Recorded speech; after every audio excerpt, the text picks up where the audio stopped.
ఆయన యందు మనసుండడం అలవాటైపోయిన వాడెవరో ఆయనను ఈశ్వరుణ్ణి చేరకుండా ఆపగలిగినది లేదు.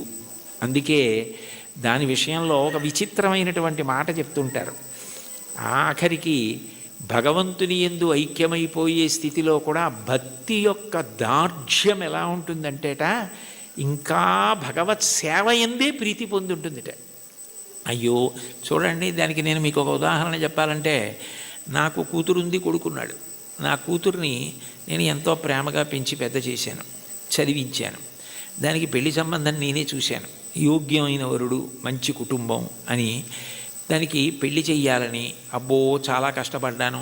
నేను కట్టుకున్న ఇల్లు ఒకటి అమ్మేశాను, పెద్దాపురం నాకున్నది ఆ ఇల్లు ఒక్కటే, అది అమ్మేశాను. ఇప్పుడు వేరే ఇల్లు కట్టుకున్నాను అనుకోండి కాకినాడలో, ఆ ఇల్లు అమ్మేశాను.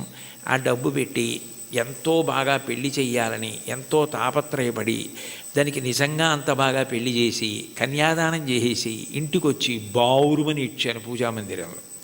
అయ్యో నా కూతురు వెళ్ళిపోతోంది అత్తారింటికని. నేనే కదా కూతురికి పెళ్లి సంబంధం చూసింది, నేనే కదా అవన్నీ చేసింది, మరి కూతురు వెళ్ళిపోతోందని ఏడుపు ఏమిటి అంటే, ఎంత నేననుకుని ఇచ్చేస్తున్నా కూతురు నా ఇంట్లోంచి వెళ్ళిపోతోందని ఏడిచినట్టు భగవంతుని యొక్క భక్తిట మోక్షాన్ని కూడా ఒక స్థితిలో అమ్మో ఆయన ఎందుకు కలిసిపోవడమేనా, ఆయన్ని సేవించడానికి ఇంక అవకాశం ఉంటుందా అంటుంది. భక్తి యొక్క దార్ఢ్యం అలా ఉంటుంది. దానికి సుప్రభాతంలో ఒక విచిత్రమైన శ్లోకం ఉంటుంది, నేను ఇప్పుడు చదువుతుంటాను. అందులో ఆ శ్లోకంలో ఒక మాట అంటారు. అందులో స్వామివారిని స్వర్గాపవర్గ నిరపేక్ష నిజాంతరంగా కల్పాగమా కలనయా కులతాం లభంతే శ్రీవేంకటాచలపతే తవ సుప్రభాతం అంటారు. స్వర్గాపవర్గ నిరపేక్ష నిజాంతరంగా తద్గోపురాగ్రశిఖరాణి నిరీక్షమాణా. స్వర్గము అపవర్గము, ఉత్తమలోక ప్రాప్తి, మోక్షము ఏమిస్తున్నా కూడాట వెళ్ళిపోతూ వెళ్ళిపోతూ ఆనందనిలయ విమానం చూసి అవన్నీ మా కొద్ది ఇక్కడ ఉంటామంటారట. అంటే భక్తి యొక్క తాత్పర్యం అలా ఉంటుంది. ఆ మనసు భజించి సేవించడానికి అలవాటు పడిపోయిన వాడు పతనం అయ్యేటట్టుగా చూడగలిగినది లోకంలో ఉంటుందా?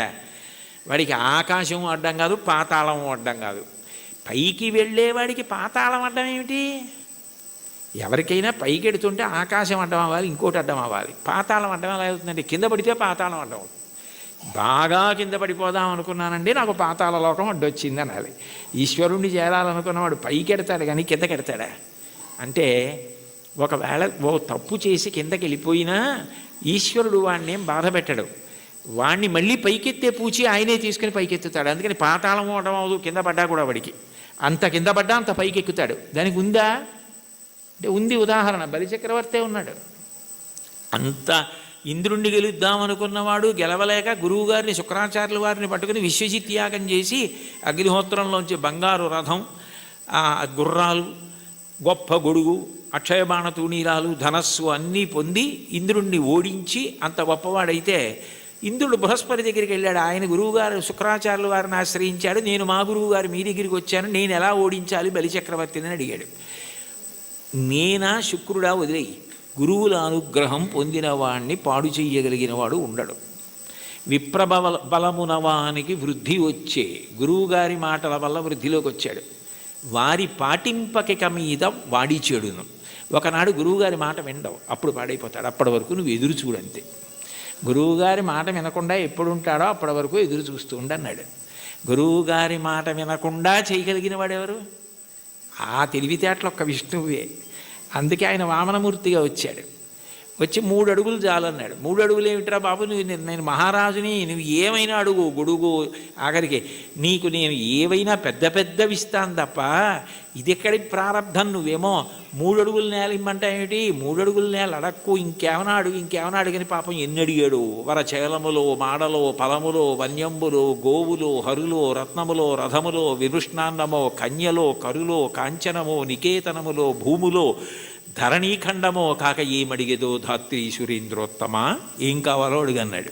అబ్బెబ్బే ఒంటివాడ నాకు 1-2 అడుగుల మేరయిమ్ము సొమ్ము మేరయ్యొల్ల కోర్కె తీర బ్రహ్మ కూకటి ముట్టెద దానకుతుక సాంద్ర దానవేంద్ర, నేను ఒంటివాడిని, నాకు 1-2 3 అడుగులు అన్నాడు. 2 అడుగులతో భూమి ఆకాశాలు కొలిచి 1 అడుగు బలిచక్రవర్తి తల మీద పెడతాడు.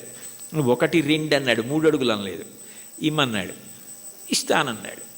ఇస్తానంటే శుక్రాచార్యులు వారు పరిగెత్తుకొచ్చారు. ఒరే నాయన, వచ్చినవాడు విష్ణువురా, ఇవ్వకు పాడైపోతామన్నారు. విష్ణువు అయితే మాత్రం నాకు పట్టిన గొప్పతనం ఎవరికి పట్టింది? ఆదిన్ శ్రీసతి కొప్పుపై తనువుపై అంశోత్తరీయంబుపై పాదాబ్జంబులపై కపోలతటిపై పాలిండ్లపై నూత్న మర్యాదంచెందు కరంబు క్రిందగుట ఆపైనా కరంబుంట మేల్ కాదే రజ్యము గిజ్జమున్ సతతమే కాయంబు నా పాయమే. అందరికీ అన్ని ఇచ్చే లక్ష్మీపతి, లక్ష్మీదేవి ఒంటి మీద చెయ్యేస్తే ఆవిడ అబ్బాని పొంగిపోయేటటువంటి చెయ్యి కింద అవడమా, పైన నేను చెయ్యి పెట్టి ఇవ్వడమా? ఇది చాలు, పోతే పోని అన్నాడు. గురువుగారి మాట తిరస్కరించాడు. పోయింది రాజ్యం అంతా. 3వ అడుగు ఎక్కన పెట్టనన్నాడు. నా సునృతంబుగా నినుడువదు నా జిహ్వ బొంకజాల నాకు బొంకు లేదు, నీ తృతీయ పదము నిజము నా శిరమున నెలబు చేసి పెట్టు ఈశ్వరా అన్నాడు. నేను అబద్ధం అన్నాయా, 3వ అడుగు ఇక్కడ పెట్టేయన్నాడు. పాతాళానికి తొక్కేశాడు. అంటే పడిపోయాడా? ఏదైనా పోగొట్టుకున్నాడు కానీ మాట తప్పకుండా భక్తితో అలాగే నిలబడ్డాడు. ఆ భక్తికి ఆయన ఏం చేశాడు?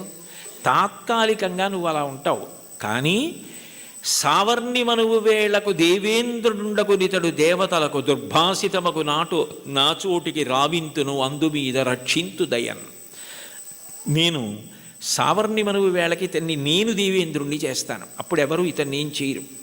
ఇతను పాతాళంలో ఉన్నా నా సుదర్శన చక్రం కాపాడుతుంది, రోగాలుండవు. ఇతన్ని ఎవ్వరూ ధిక్కరించడానికి వీల్లేదు.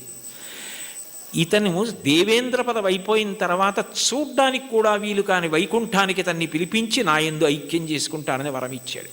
పాతాళానికి పోతే మాత్రం ఏమైనా అడ్డమైందా? మళ్ళీ ఎగిరి ఎంత దూరం వెళ్ళాడు, ఏ స్థాయికి వెళ్ళాడు?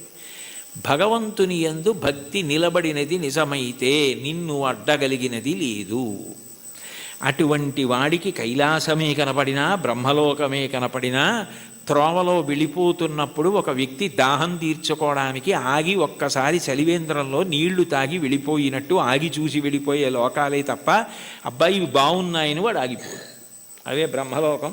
కైలాసాదులు కూడా ఆయనకి త్రోవలోకి వచ్చినా, అమరావతి వచ్చినా, స్వర్గమే వచ్చినా ఆయన ఆగడం. ఎందుకంటే ఆయన దృష్టి అంతా ఎప్పుడూ భగవంతుని యందు రమిస్తూ ఉంటుంది, ఆయన ఎందే కలుస్తాడు. దానికి కావలసినది సద్గురు బోధ అంటారు. చెప్పకుండా చెప్పడం, అన్యాపదేశోపదేశము అని పైకి చెప్పకుండా చెప్పడం. నేర్చుకోవలసినది ఏమిటంటే ఎప్పుడూ భగవంతుణ్ణి స్మరించగలిగినటువంటి మనసుని నీలో నువ్వే పెంపొందించుకో.